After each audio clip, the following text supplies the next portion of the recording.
এই যে ভাইয়া, জি ভাইয়া। ভাইয়া বর্তমান পরিস্থিতি আগামী মাসে 12 তারিখ নির্বাচন, সে নিয়ে যদি কিছু আপনার মন্তব্য থাকতো তাহলে বলতেন।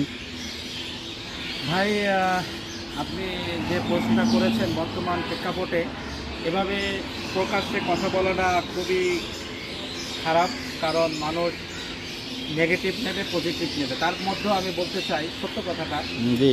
যে বর্তমান যে আগামী নির্বাচন আসছে সেই নির্বাচনে আমার মধ্যে তেমন একটা উদযাপন নাই, আর সাধারণ মানুষের মধ্যে তেমন একটা দেখছি না। তবে একটা সুষ্ঠু নির্বাচন বা বর্তমান প্রেক্ষাপটে দেশের বিশ্লেষণ বা বিবেক বিবেচনা করে দেখা যাচ্ছে যে এখন একটা নির্বাচন না হলে বা সঠিক একটা দল ক্ষমতায় না আসলে তাহলে এই দেশটা স্বাধীনভাবে বা সুস্থভাবে পরিচালনা হচ্ছে না। তার জন্য একটা সঠিক নির্বাচনের প্রয়োজন।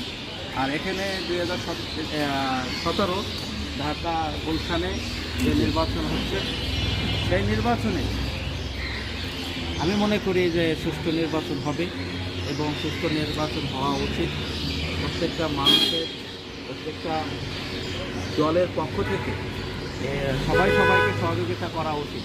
বিএনপি আছে, জামাত আছে বা কিছু ছোটোখাটো দল আছে, তারা হয়তো বিভিন্নভাবে প্রার্থী দিচ্ছে, কিন্তু আমার একটা প্রশ্ন, এখানে দুইজন হেভিওয়েট প্রার্থী আছে, যেমন মনে করেন বিএনপির চেয়ারপারসন জনাব তারেক রহমান এবং জামাতের ডক্টর খালেদুজ্জামান সাহেব, তাদের ভিতরে কার সমর্থন বেশি দেখছেন?